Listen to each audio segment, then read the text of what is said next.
how many grammar rules have you, like, memorized only to have your brain go completely blank when you actually try to speak? Oh man, that is such a universal feeling. Right. Seriously, why do you understand almost everything you hear, but, the second you open your mouth, your lips freeze, your tongue shakes, and your voice just totally disappears? I mean, it is arguably the ultimate frustration for any language learner out there. You put in hundreds of hours of work, you ace the tests, but the real world result just isn't there. Yeah, it's so defeating. Well, welcome to Everyday English Flow, daily English practice, natural speaking, and effortless listening flow. I know that sounds like a mouthful, but achieving that effortless flow is exactly what this deep dive is all about. Exactly. Okay. Today, you are going to learn how to completely transform the way you speak. We are tossing out those boring passive grammar lessons. Finally, good riddance to those. Right. Instead, we are focusing entirely on how to physically and mentally train your mouth to talk. Because it turns out fluency is not just a mental game. Okay, let's unpack this. We are going to break this down into exactly 5 important areas of learning today. Here is what we are covering. The big 5. Yes, the big 5. Number 1, the muscular truth of spoken English. Number 2, the 5-minute daily mouth gym routine. Number 3, the secret of sound clusters. That one's a game changer, by the way. Oh, totally. Mhm. Number 4, the brain-mouth emotional connection.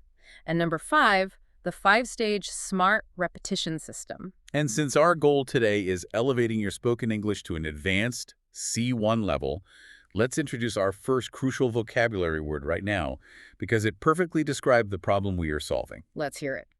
The word is mumble.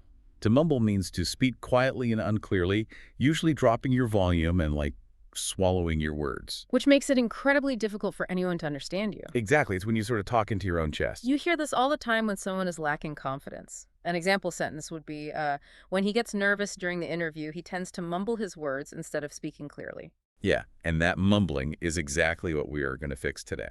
So jumping right into that first area we mentioned, the muscular truth.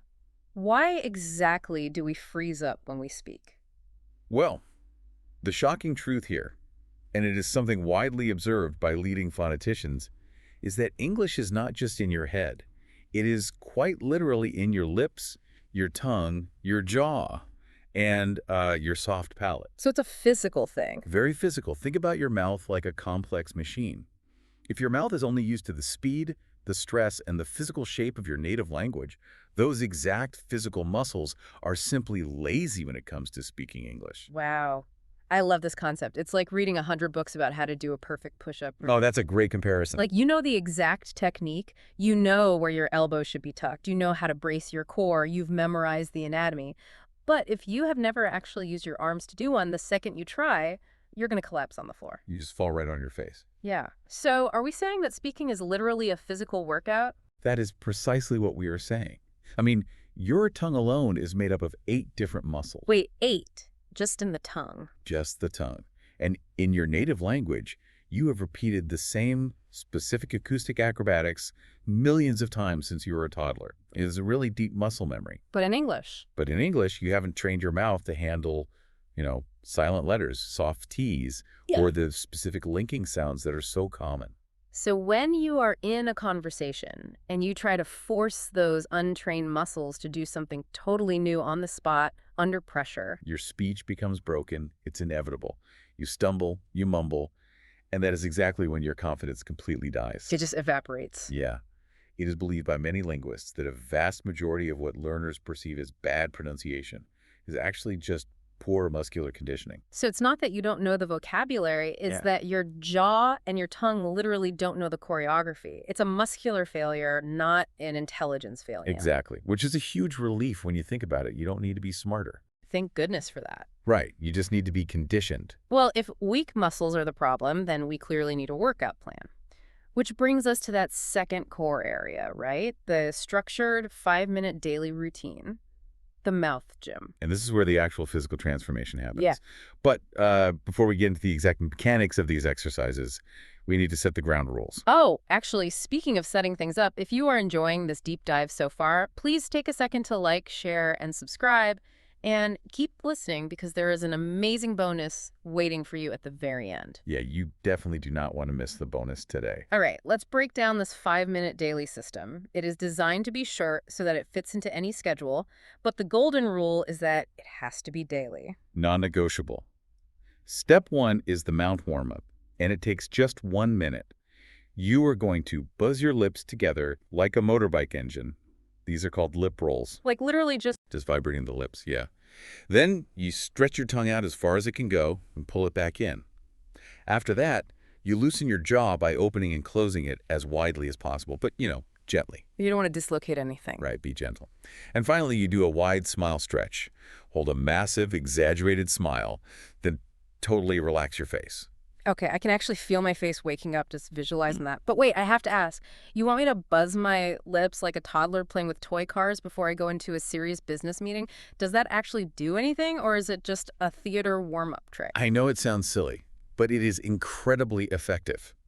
You spend most of your day locked in the specific rhythm and tension of your native language. That makes sense. Doing lip rolls releases the tension in your vocal folds and activates the totally unused muscles required for English. It literally shifts your face's resting posture into English mode. It signals to your brain that a different physical mechanism is required now. Okay, fair enough. A warm mouth is a ready mouth. Step 2 in the gym is the mirror technique, another 1 minute. Right. You stand in front of a mirror and look yourself dead in the eyes. Pick a simple, empowering sentence like, "I am learning to speak confidently." Okay. And you say it 5 times, getting slightly faster each time. I'm not gonna lie, staring at yourself in the mirror while talking out loud sounds incredibly awkward. I feel like most people would want to skip this step. Oh, they absolutely do want to skip it. And that's exactly why they shouldn't. Interesting. Why is that? What's fascinating here is that the mirror provides an immediate visual feedback loop. You can physically see if your jaw is tight or if your lips are barely moving. Oh, I see. You catch yourself mumbling. Exactly. But more importantly, it kills the fear of judgment. The hardest person to look in the eye when you feel insecure is yourself. Wow. That is deep. If you can look yourself in the eye and speak without flinching, you build a powerful, grounded speaking presence for when you talk to others. Okay, so we've warmed up. We've faced our reflection. Step 3 is shadow speaking for 2 minutes.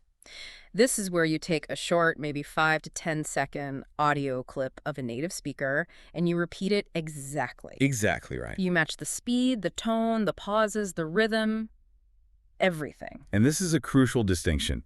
You aren't doing your personal version of the clip. You aren't doing it slowly so you can make sure you get the grammar right. No overanalyzing. None. You are mirroring their exact cadence. It trains your ears, your mouth, and your brain to work together in real time. It relies on mirror neurons, bypassing your brain's desire to translate everything first. It's just pure imitation. Yeah, it's actually the exact mechanism of how babies learn to speak. That makes so much sense.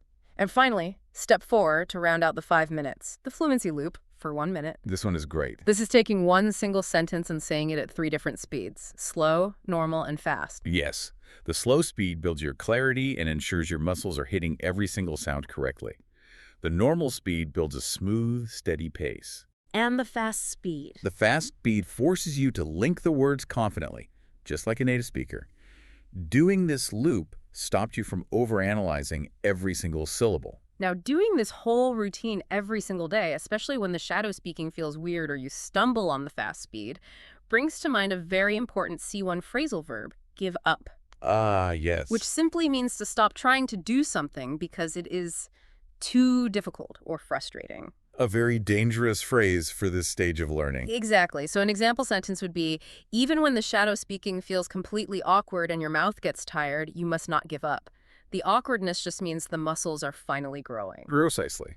No pain, no gain, right? Now, once those muscles are warmed up and getting stronger, we can't just leave it there. We have to look at how we actually string words together in the real world. Which brings us to the third core area of our deep dive, the secret of sound clusters. Because even with a strong mouth, native speakers definitely don't speak like robots firing off one word at a time. Right. If I walk up to someone and say, I am going to the market, it sounds completely unnatural no matter how perfect the pronunciation of each word is. It does. It sounds very robotic. And this is a massive realization for learners. Native speakers don't speak in individual words. They speak in sound clusters. Okay, define sound clusters for us. These are groups of 3 to 6 words blended together like a continuous melody with absolutely no breaks or spaces between them. English is what's called a stress-timed language. Meaning we care more about the rhythm. Exactly. We compress and swallow the unimportant words so we can land heavily on the important words on the beat. Wait, I have to push back here. If I start actively blending my words together, like turning the question, what are you doing, into what you're doing, won't people think my grammar is terrible? That's a huge worry for a lot of people. Right. Won't I sound lazy or uneducated to a native speaker? It's a very common fear, but the answer is a resounding no. If we connect this to the bigger picture, real fluency isn't about perfectly enunciated textbook grammar. No, it is about being comfortable, natural, and efficient. The rhythm of those sound clusters actually creates physical memory in your mouth. Let's look at a classic example we often hear, the phrase, "Did you eat?" Oh, right. In a natural conversational flow, nobody actually says, did you eat? It gets smashed together into almost one single word, like jeet. Exactly, G. That is a perfect sound cluster. It's about flow, musicality, and breath control, not rigid perfection. So the rhythm actually overrides the individual words. It does. When you sound smooth and have the right rhythm, even if you make a tiny grammatical mistake in the middle of a cluster, people won't even notice. They will just perceive you as highly fluent. That concept flows perfectly into another C1 level phrasal verb we need to master today. Catch up. Cool. It means to talk to someone you haven't seen in a while to find out what they have been doing in their life. An excellent example of a common sound cluster used in the real world. You might say to a friend, let's grab a coffee and catch up sometime. And what's vital here is that your brain should instantly connect that entire phonetic cluster catch up sometime to a friendly invitation. Right. All blended together. You shouldn't be pausing to translate catching up individually in your native language. It functions as a single unit of meaning. Which serves as the perfect transition into our 4th and 5th areas of learning today. Because connecting the physical output to the mental state is everything. The brain-mouth connection. Exactly. We can use a metaphor here.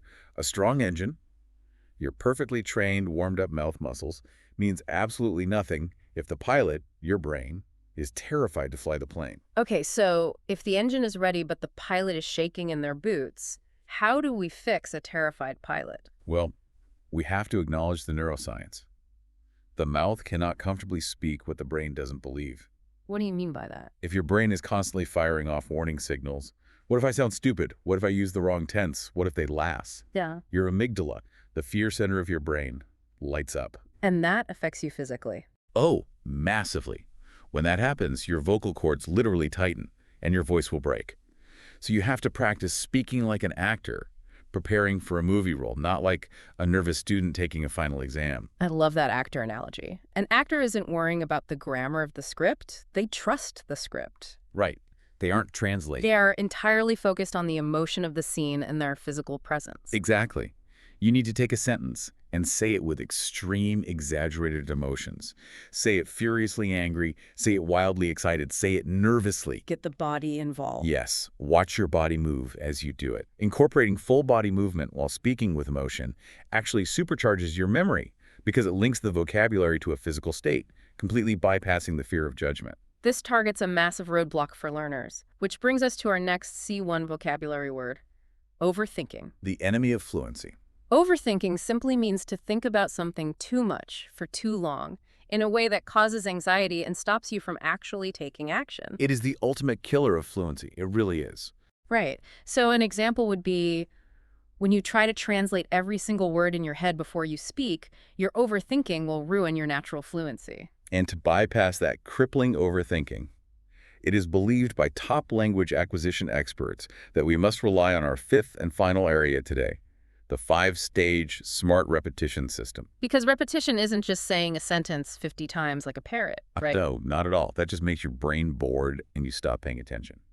True, SMART repetition builds complex neurological layers. Okay, let's walk through these 5 stages of SMART repetition. Stage 1 is slow clarity. Yes. Let's take a phrase, say, I don't know what to say.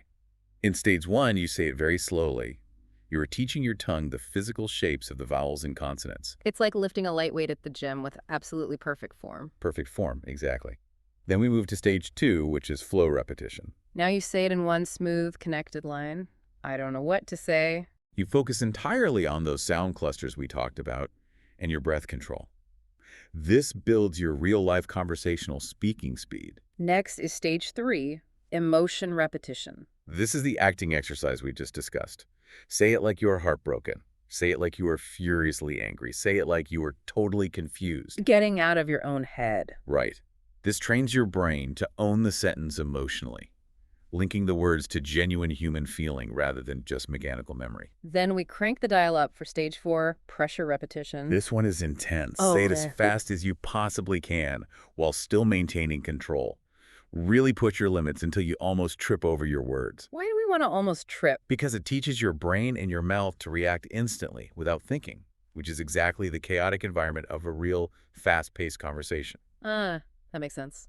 And finally, stage 5, real-world context. Close your eyes and imagine 3 wildly different real-life situations. Imagine saying the phrase in a high-pressure job interview when you forget an answer. Okay, stressful. Then imagine saying it on a romantic date when you are flattered.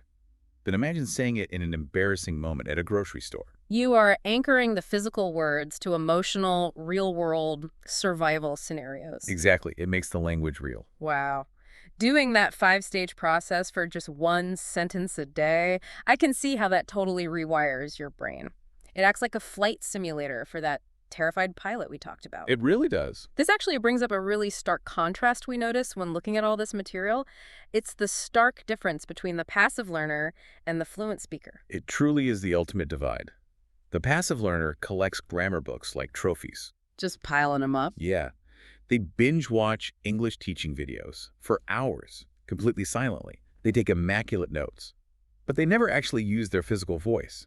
And the fluent speaker. The fluent speaker, on the other hand, might only watch a video for 10 minutes. But they take one single sentence from it, and they run it through that 5-stage smart repetition system. They actively train their voice and their muscles for just 5 minutes a day. Yes. Quality over passive quantity. You simply cannot collect your way to fluency. You must physically transform. Because the hard truth is, if you don't train your mouth, you will stay silent when it matters most. Yeah. The real-world moments. You'll miss out on the job promotion, the deep friendship, the networking opportunity, simply because your muscles were not ready to perform. But the incredibly good news is you could start this physical conditioning today. It only takes 5 minutes. Yes. And to help you start that conditioning, as a special bonus for sticking with us to the very end, here are 5 secret phrases that fluent speakers use as sound clusters every single day. Take notes on these, folks. Practice these through the 5 stages until they flow smoothly and feel like music. Ready. Number 1, what do you think? What do you think? Number 2, let me help you. Let me help you. Number 3, give me a minute. Give me a minute. Number 4, I gotta go. I gotta go. And number 5, I want to do it. I want to do it. Remember, don't pause between the words. Blend them. Let the consonants bleed into the vowels. So true. Throughout our entire deep dive today, the major takeaway is that fluency isn't magic.